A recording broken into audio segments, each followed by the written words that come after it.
Imaginemos por un momento la siguiente escena. Un buque del tamaño de 3 campos de fútbol, cargado con 62.000 toneladas de gas altamente inflamable, ardiendo y navegando completamente a la deriva hacia las costas del sur de Europa. Ujú. Ningún país quiere acercarse a él, y, ninguna gran aseguradora está dispuesta a cubrir los daños si encalla.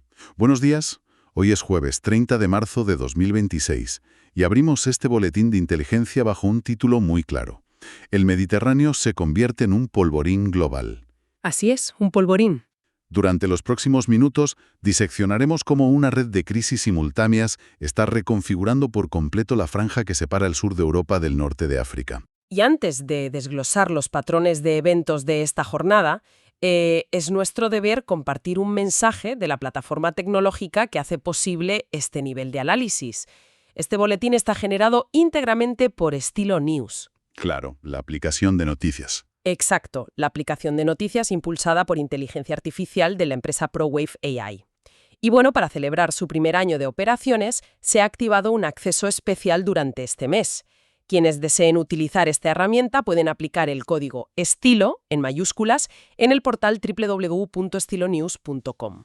Una oportunidad muy interesante, desde luego. Sí, aunque hay que destacar que esta bonificación expira a finales de marzo y está estrictamente limitada a los primeros 250 suscriptores. Bueno, para dar el contexto adecuado a la audiencia, considero crucial entender el motor que procesa la información que vamos a debatir hoy.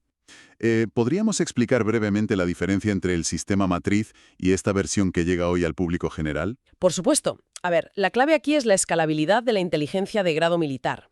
Stylo News es, fundamentalmente, la versión para el mercado de consumo de un software mucho más complejo llamado Stylo Intelops.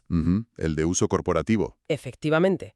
Ese sistema original fue diseñado en exclusiva para operaciones de nivel empresarial. Hablamos de agencias gubernamentales, fuerzas armadas y grandes corporaciones que necesitan monitorizar riesgos globales constantemente. Es decir, que al utilizar Stylo News, el público general accede a un motor analítico idéntico, un motor capaz de cruzar datos en tiempo real para apoyar la toma de decisiones. Así es la misma arquitectura base de procesamiento. Teniendo claro este respaldo técnico, pues la misión de nuestra inmersión informativa de hoy es examinar los acontecimientos de las últimas 2 semanas en la región mediterránea. El algoritmo ha procesado más de 250 fuentes de medios tradicionales y plataformas sociales como X para ofrecernos una imagen completamente integral. Y siguiendo el principio fundacional de este espacio, mantendremos una neutralidad escrupulosa. Exacto. Nuestro objetivo no es generar alarmismo, sino comprender los mecanismos exactos de lo que está ocurriendo, analizando los hechos de manera puramente objetiva. Esa objetividad es vital, porque los datos muestran un panorama donde interactúan variables tremendamente dispares. Estamos observando una convergencia simultánea de incidentes marítimos vinculados a sanciones internacionales, crisis meteorológicas sin precedentes recientes y movimientos tácticos de superpotencias. Un cóctel bastante complejo. Desde luego. Es un ecosistema frágil donde un evento aislado en el mar desencadena efectos dominó en las cancillerías de toda Europa. Pues empecemos precisamente por ese evento en el mar que mencionábamos al inicio. El 3 de marzo, el petrolero ruso Arctic Metagas, una enorme estructura de 277 metros de eslora, fue atacado por drones marítimos. Cerca de Libia. Sí, cerca de las costas de Libia, en la región de Sirte. Las notas diplomáticas indican que Rusia acusa a Ucrania de perpetrar un acto de sabotaje. Por su parte, Kiev ha mantenido un silencio absoluto al respecto. Un silencio estratégico habitual en estos casos. Claro, pero lo que resulta analíticamente fascinante y a la vez peligroso no es el ataque en sí, sino lo que ocurrió inmediatamente después. A ver, los detalles operativos de las horas posteriores explican perfectamente la magnitud de la crisis. Las detonaciones causaron incendios y abrieron brechas en el casco, siempre por encima de la línea de flotación. Menos mal. Sí, porque esto permitió que el barco no se hundiera de inmediato, pero obligó a la evacuación total de los 30 miembros de la tripulación. De pronto, el Mediterráneo central tenía un proyectil inerte a la deriva. Y no cualquier proyectil, cargado con 62.000 toneladas de gas natural licuado. Exacto, 62.000 toneladas y además 900 toneladas de diésel para sus propios motores. Y aquí es donde entra el factor legal que paralizó la respuesta internacional. El Arctic Metagas está catalogado como un navío de la denominada flota en la sombra rusa. Fijémonos en ese detalle, porque es un término que aparece constantemente en los informes de seguridad energética y geopolítica. Para quienes nos escuchan y quizá no están inmersos en el sector del transporte marítimo, ¿qué mecanismos definen exactamente una flota en la sombra? ¿Porque esto cambia por completo las reglas del juego en el mar? Bueno, es una cuestión de arquitectura financiera y legal diseñada esencialmente para la opacidad. Cuando Occidente impuso sanciones a las exportaciones energéticas rusas, Moscú necesitaba seguir vendiendo su gas y petróleo. Claro, necesitaban una vía de escape. Así es. Para eludir estas restricciones, se creó una red de buques que operen bajo banderas de conveniencia.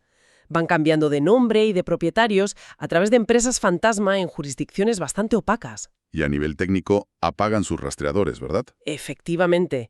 Mecánicamente, estos barcos a menudo apagan sus sistemas de identificación automática, conocidos como AIS, para no ser rastreados en tiempo real. Pero el punto verdaderamente crítico aquí es el seguro, El seguro marítimo. ya que el 90% del transporte marítimo global está asegurado por conglomerados occidentales llamados clubes P&I. Estos consorcios son los que cubren catástrofes ambientales. Al estar sancionados, estos buques rusos carecen de este seguro occidental. Navegan con coberturas muy dudosas o directamente sin fondos comprobables para responder ante un derrame catastrófico. Ya veo. Y es ahí donde las corrientes marinas convirtieron un problema burocrático en una emergencia de Estado, porque el buque comenzó a vagar sin rumbo. Era como una bomba de relojería ecológica flotando a ciegas en una de las autopistas más transitadas del mundo. Una descripción muy precisa.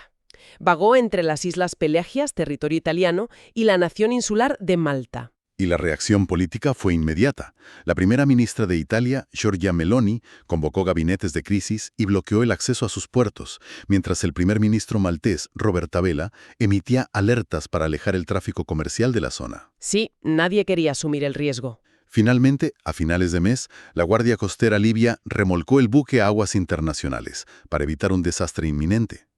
Pero, al repasar estos informes, surge una duda razonable. A ver si logramos diseccionarlo bien. Adelante. Si un barco está a punto de provocar un desastre ecológico de proporciones históricas frente a unas costas europeas, ¿cómo es que la ley internacional impide enviar remolcadores y llevarlo a puerto seguro? ¿Cómo funciona esa parálisis simplemente porque la carga pertenece a un Estado sancionado? Bueno, esa es la paradoja exacta del derecho internacional moderno. No es que la ley prohíba el rescate. De hecho, los tratados de navegación fomentan la asistencia en el mar. Claro, el deber de auxilio. Exacto. El problema radica en la responsabilidad patrimonial, lo que en el sector de seguros se conoce como liability. Si Italia interviene y remolca unilateralmente un activo estatal ruso sancionado hacia un puerto europeo, corre el riesgo legal de convertirse en el responsable subsidiario de ese activo. O sea que asumen la carga del problema. La limpieza, que costaría miles de millones de euros, recaería casi con total seguridad sobre el Estado italiano, puesto que ninguna aseguradora occidental avala a ese barco. ¿Qué situación tan compleja? Por lo tanto, el cálculo pragmático de los estados vecinos es monitorizar desde la distancia. Prefieren la inacción preventiva, cruzando los dedos para que las corrientes alejen el peligro, antes que asumir un riesgo diplomático y financiero inasumible. Resulta paradójico, verdaderamente paradójico, que en una de las autopistas marítimas más reguladas del planeta, un vacío legal permita que el peligro sencillamente flote a la deriva. Así es. Sin embargo, este no es el único factor de inestabilidad en las aguas del Mediterráneo central. Esta inacción jurídica choca frontalmente con la contundencia de la naturaleza y el drama humano. Los datos meteorológicos de estas 2 semanas destacan el impacto de un fenómeno devastador. El ciclón Harry. Exactamente, el ciclón Harry, que también ha sido clasificado en ciertos modelos climáticos como el Medicane-Yolina. Y bueno, el término Medicane surge de la fusión entre Mediterráneo y huracán. Las anomalías térmicas en la temperatura del agua de los últimos años han generado tormentas con dinámicas casi tropicales en esta cuenca. Una energía atmosférica tremenda. Tremenda. En este caso particular, el sistema de bajas presiones generó oleajes documentados de hasta 16 metros de altura. Y el impacto directo de esta fuerza recayó sobre los eslabones más vulnerables del tránsito marítimo, es decir, las rutas de migración irregular. Y las cifras que proporciona la Organización Internacional para las Migraciones son escalofriantes. Durante el apogeo del ciclón, se confirmó el hundimiento de al menos decenas de embarcaciones extremadamente precarias. Ujú. Embarcaciones que habían partido principalmente de Sfax, en Túnez, y de las costas de Libia. El estimado actual sitúa cerca de 1.000 personas en calidad de desaparecidas tras este único evento meteorológico. Una tragedia inmensa. Y, al sumar estos datos, observamos que solo en el primer trimestre de 2026, la ruta del Mediterráneo central acumula ya más de 600 fatalidades confirmadas, previas incluso a esta tormenta. Y este volumen de siniestralidad está acelerando cambios estructurales en las políticas de Estado de los países ribereños. A nivel legislativo, por ejemplo, el Gobierno de Roma está avanzando rápidamente en la redacción e implementación de normativas muy estrictas. Normativas orientadas a la intervención, ¿verdad? Sí, normativas que facultarían a la Marina Militar italiana para ejecutar bloqueos navales. La premisa es interceptar las embarcaciones de migrantes en aguas internacionales, mucho antes de que crucen la línea imaginaria de las 12 millas náuticas que define el mar territorial italiano. Y aquí volvemos a observar la fricción de los mecanismos legales. Desde una perspectiva puramente operativa, implementar un bloqueo en alta mar parece un movimiento de seguridad nacional contundente, muy firme. Pero, cuando las políticas de control fronterizo de un país soberano chocan directamente con los tratados marítimos internacionales en alta mar, ¿qué opciones legales reales existen? Bueno, a ver, existen colisiones directas entre tres doctrinas legales diferentes. Por un lado, tenemos la Convención de las Naciones Unidas sobre el Derecho del Mar. Esta convención dictamina la obligación incondicional de cualquier navío de rescatar a personas en peligro en alta mar. Algo fundamental en la navegación. Claro. Por otro lado, el derecho internacional de los refugiados sostiene el principio de non-refoulement, o no devolución. Este principio prohíbe retornar a individuos a un territorio donde su integridad corra peligro. Y hay que recordar que diversas cortes internacionales han dictaminado que Libia no es un puerto seguro. Ya. Y ahí está el conflicto con la tercera doctrina. Exacto, que es la soberanía. Enfrentados a esto, los estados argumentan la soberanía nacional y la legítima defensa contra las redes transnacionales de tráfico de personas. Cuando un buque militar italiano intercepta una lancha en aguas internacionales e impide su avance, entra en un limbo jurisdiccional absoluto. O sea, un choque de trenes normativo. Así es. La realidad práctica es que las resoluciones legales de estas acciones terminan en largos litigios en tribunales europeos de derechos humanos que demoran años. Mientras tanto, en el mar, la política de hechos consumados prima sobre el debate jurídico. Y esto se refleja claramente en el pulso de la opinión pública. El análisis del sentimiento en redes sociales y fuentes abiertas, procesado por nuestro sistema, refleja una fractura profunda respecto a estas políticas. Muy polarizado. Totalmente. Plataformas de análisis crítico, como el portal Nachdenkseiten, junto a numerosos grupos de derechos civiles, condenan firmemente las operaciones de la agencia fronteriza Frontex. Argumentando que empeoran la situación. Claro. Argumentan que la externalización de fronteras, este concepto que denominan la fortaleza Europa, empuja a los migrantes a rutas mucho más largas y letales, aumentando la tasa de mortalidad de forma exponencial. Por el contrario, amplios sectores demográficos respaldan el enfoque pragmático, priorizando la integridad territorial y el control de flujos. Y no podemos olvidar que, de manera paralela a este debate ético y legal, en Francia el exdirector de Frontex se enfrenta a investigaciones judiciales precisamente por su gestión operativa en estos escenarios. Es un escenario de contrastes abismales. Y quizás nada ilustre mejor la dualidad del Mediterráneo que la reacción de los grandes mercados frente a la volatilidad de la región. ¿El sector comercial? Sí. Mientras estas emergencias humanitarias y navales se desarrollan, la industria civil toma sus propias medidas preventivas. Los informes corporativos de esta quincena indican que operadores turísticos masivos, como Costa Cruceros, están rediseñando la totalidad de sus itinerarios para el invierno de 2026 y 2027. Buscando alejarse del riesgo, lógicamente. Exacto. Están retirando sus flotas del Mediterráneo Oriental y Oriente Medio, desplazándolas hacia el Atlántico y el norte de África Occidental, buscando la previsibilidad que la cuenca del Mediterráneo Central ya no puede garantizar. Es una imagen casi perturbadora, a decir verdad. Estas dos realidades superpuestas de las que hablamos. Corporaciones trasladando enormes infraestructuras flotantes de lujo en busca de aguas tranquilas, mientras en esas mismas coordenadas exactas se desarrollan tragedias humanas y pulsos geopolíticos de primer nivel. Es una paradoja visual muy potente. Y esa parálisis jurisdiccional que vemos en el mar es, en gran medida, un reflejo exacto del vacío de poder que impera en la tierra firme adyacente. Si dirigimos nuestra atención hacia el sur, hacia las arenas del norte de África, encontramos el verdadero motor de esta presión fronteriza. Absolutamente. El análisis de las señales de inteligencia terrestre confirma una reconfiguración de las redes terroristas en la zona. Específicamente, estamos observando la expansión coordinada de agrupaciones vinculadas al Estado Islámico, o ISIS, y al grupo JNIM. Que es la filial regional de Al-Qaeda. Así es. Estas organizaciones están desplazando su centro de gravedad desde la región del Sahel hacia la zona de Fezzan, en el vasto desierto del sur de Libia. Un movimiento muy calculado. Para comprender bien la magnitud de este movimiento, analicemos la geografía. ¿Por qué es estratégicamente tan relevante la región de Fezzan? ¿Qué buscan exactamente estas agrupaciones al establecerse en ese sector particular? Bueno, Fezzan es el cuello de botella geográfico perfecto para operaciones ilícitas. Es una inmensa región desértica que conecta las fronteras que son extremadamente permeables de Chad, Níger y Argelia con la costa mediterránea. Una encrucijada natural. Claro.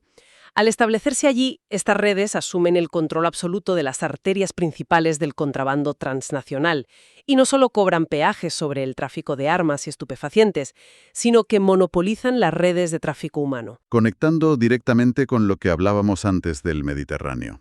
Exactamente.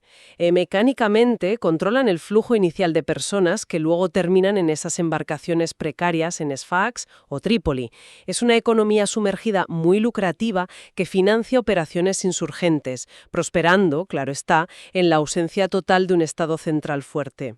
Y la respuesta a esta inestabilidad profunda no se ha hecho esperar, desde la perspectiva militar convencional. Los informes de defensa confirman que el gobierno de Francia ha ordenado el redespliegue de su buque insignia, el portaaviones, de propulsión nuclear Charles de Gaulle. Lo han movilizado hacia el este. Sí, posicionándolo estratégicamente cerca de la isla de Chipre. El Ejecutivo francés ha enmarcado este movimiento como una garantía para asegurar las rutas energéticas críticas. Todo esto, por supuesto, ocurre bajo la sombra de la tensión persistente con Irán y la incesante disrupción causada por las milicias hutíes en el Mar Rojo, que amenazan el suministro energético que llega a Europa a través del Estrecho de Hormuz y el Canal de Suez. Y a ver, el redespliegue de un grupo de combate de portaaviones como el Charles de Gaulle no es meramente simbólico. Funciona como una plataforma de proyección de fuerza multidimensional. Sus capacidades son masivas. Desde luego. Proporciona vigilancia por radar a cientos de kilómetros, capacidad de intercepción aérea inmediata y disuasión electrónica. Su presencia en el Mediterráneo Oriental envía un mensaje sumamente claro a cualquier actor, sea estatal o no estatal, que considere amenazar la infraestructura energética submarina o las rutas de los buques metaneros. Pero llegados a este punto, hay un elemento en los datos económicos que a primera vista resulta completamente contradictorio y que requiere nuestra atención. A ver, explíquenos. Por un lado, describimos un vacío de poder absoluto en el sur de Libia, con células terroristas operando rutas transnacionales con total impunidad. Pero, por otro lado, los registros de inversión indican que las grandes multinacionales energéticas occidentales están invirtiendo capital masivo allí. Hablamos de la italiana Eni, la británica BP y la francesa Total Energies, todas comprometiendo inversiones multimillonarias en territorio libio. Así es, los números son rotundos.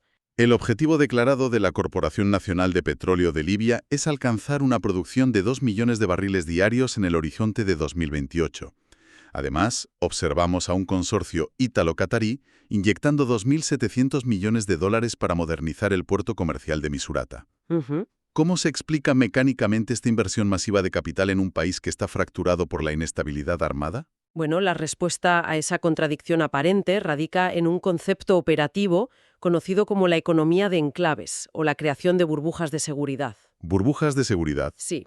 En estados donde el monopolio de la violencia legítima ha colapsado, el capital extranjero no intenta pacificar el país entero, eso sería imposible. Lo que hacen es blindar zonas geográficas minúsculas, pero altamente rentables. Es decir, Funciona operativamente como una de esas urbanizaciones de lujo ultrablindadas, pero en medio de una región sin ley. Una analogía muy precisa.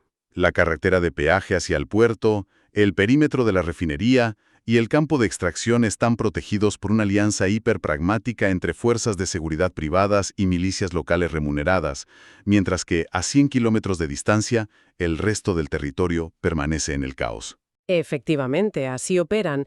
Las corporaciones negocian acuerdos transaccionales directos con las facciones armadas o los ejércitos regionales que controlan esa franja costera o petrolífera específica. Mientras el perímetro del pozo y el oleoducto hacia el mar estén asegurados, el riesgo se considera aceptable frente a los inmensos márgenes de beneficio de extraer petróleo ligero a bajo coste. ¿Tiene sentido desde la óptica puramente financiera? Claro. Y a esto se suma el desarrollo de proyectos puramente infraestructurales y estratégicos a nivel interestatal, como por ejemplo el avance del interconector Elmed. Este es un colosal cable submarino diseñado para unir la red eléctrica de Túnez con la isla de Sicilia, anclando físicamente las redes de distribución de ambos continentes. Movimiento para asegurar la red. Pero esta fragmentación de la que hablamos también resuena en las decisiones de la política exterior global. Los cables diplomáticos filtrados muestran un intenso debate interno dentro de la administración estadounidense del presidente Trump respecto a cómo gestionar este caos en el norte de África. Hay movimientos en las designaciones, ¿verdad? Sí, existe una deliberación formal sobre la posible sustitución del enviado Massad Boulos por Steve Witkoff. Las fuentes apuntan a una frustración estructural en Washington frente a la incapacidad de unificar a las distintas facciones, tanto en Libia como en Sudán. Es un tablero muy estancado para la diplomacia norteamericana. Y paralelamente, presenciamos un realineamiento táctico en el Mediterráneo Oriental.